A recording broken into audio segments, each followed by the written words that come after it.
नमस्ते विद्यार्थी मित्र हो।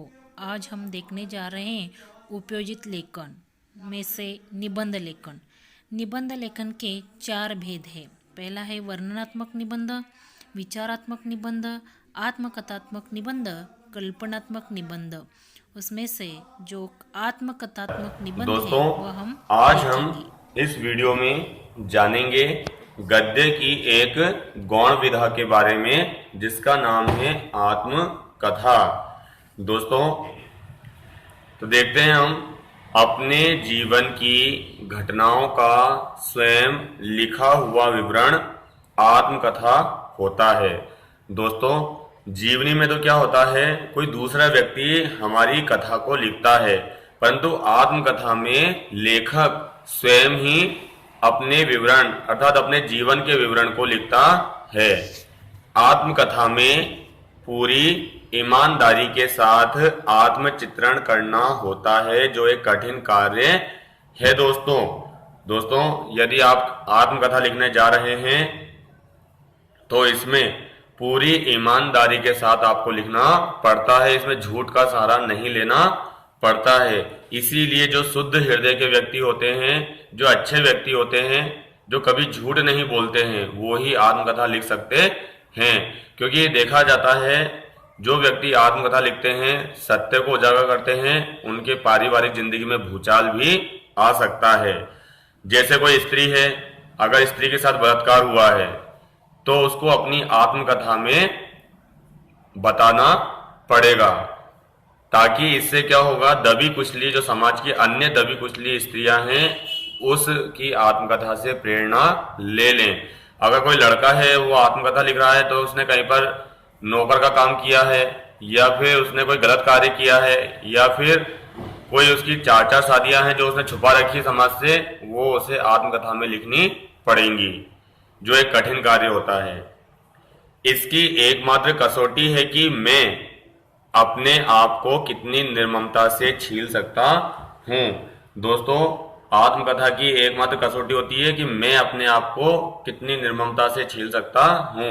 इसमें हमारे जीवन के रहस्यों को परत दर परत हटाना पड़ता है और लोगों को बताना पड़ता है। यही कारण है कि चरित्रवान तथा शुद्ध निर्मल हृदय के मानव ही आत्मचरित्र लिख सकते हैं। दोस्तों, मैं तो कभी भी अपनी आत्मकथा नहीं लिख सकता हूँ, क्योंकि मेरे जिंदगी के ऐसे ऐसे राज हैं जिन्हें मैं बताना चाहूँगा तो भूचाल आ जाएगा। तो इसीलिए जो व्यक्ति शुद्ध होते हैं, चरित्रवान होते हैं, वो ही अपनी आत्मकथा लिख सकते हैं। आत्मकथा में लेखक अपने बीते हुए जीवन का पूरा सिंहावलोकन करता है। वो कैसा था, वो अब कैसा है, उसका जीवन कैसा था, कहाँ गिरा, कहाँ उठा, किस किस ने सहारा दिया, उस सारी चीजों का अवलोकन करता है। आत्मकथा ये यथार्थ परख होती है, अर्थात यथार्थ परख मतलब कहता है सच्चाई। ये सच्चाई और आज में जीती हैं। आत्मकथाएं हमारी प्रेरणा स्रोत होती हैं, पहले बता चुका हूं। आत्मकथाएं मनुष्य के लिए, जो समाज के मनुष्य होते हैं, उनके लिए प्रेरणा स्रोत होती हैं। जैसे MDH मसाले वालों की आपने आत्मकथा पढ़ी हो, तो पाकिस्तान से आए हुए भारत में शरणार्थी थे, उनके पास कुछ भी नहीं बचा था, परंतु उन्होंने अपने आप को कैसे संभाला, कैसे हुआ, ये आपको उनकी आत्मकथा में मिलता है। तो जैसे कोई बेरोजगार में घाटा खा जाता है, बेरोजगार में डूब जाता है, तो उन्हें MDH मसाले वाले जो हैं उनकी आत्मकथा पढ़नी चाहिए, जिससे उन्हें प्रेरणा मिल सकती है, ना कि जहर खाना, ना कि फांसी लगाने से। देखिए दोस्तों, पहली आत्मकथा है हिंदी साहित्य की बनारसी दास जैन की अर्ध कथानक। पहली आत्मकथा का नाम क्या है? बनारसी दास जैन कृत अर्ध कथानक, जो 1641 में आई थी। अब हम देखते हैं भारतेंदु जी की। भारतेंदु जी की आत्मकथा का नाम क्या है? क्योंकि पूछा जाता है 2 आत्मकथा कारों तथा उनकी आत्मकथाओं के नाम बताइए। तो भारतेंदु जी की आत्मकथा है कुछ आप बीती कुछ जग बीती। पांडे बेचन शर्मा उग्र की है अपनी खबर।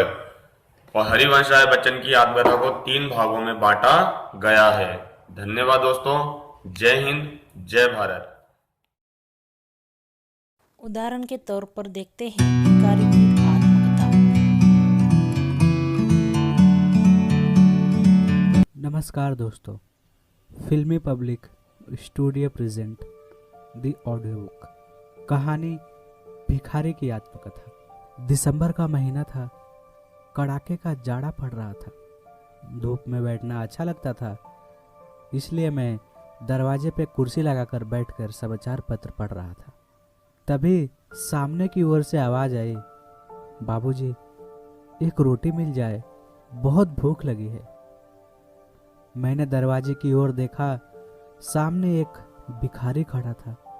40-45 साल की अवस्था, सिर पर बड़े बड़े मैले बाल, मूछ और दाढ़ी से भरा चेहरा, फटे पुराने वस्त्रों से लिपटा हुआ एक दुबला पतला सा शरीर। उसे देखते ही जी में आया कि उसे फटका कर भगा दूं, पर न जाने क्यों उसके प्रति मेरा मन खिंच गया। मैंने उसे अपने पास बुलाया, इधर आओ, इधर बैठो मेरे पास। मैं काम धंधा भी तो कर सकते हो।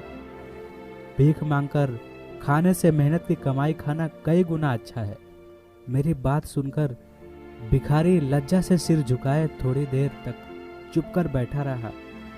कुछ सोचता रहा, फिर बोला, बाबूजी, आप जिस शरीर को सामने देख रहे हैं वह बेकार है। मैं आत्मसम्मानी हूँ। भीख मांगना मुझे पसंद नहीं, पर पेट की ज्वाला शांत करने के लिए भीख मांगने के अतिरिक्त और कोई चारा नहीं है। यह देखिए मेरा दाहिना हाथ, यह शरीर से लगा हुआ है पर किसी काम का नहीं। मैंने उसका दाहिना हाथ देखा, वह भार बनकर उसके शरीर से लटक रहा था। मैंने उससे पूछा, क्या यह जन्म से ही ऐसा है? मेरा प्रश्न सुनते ही भिखारी की आंखों में आंसू आ गए। उसने सिसकते हुए,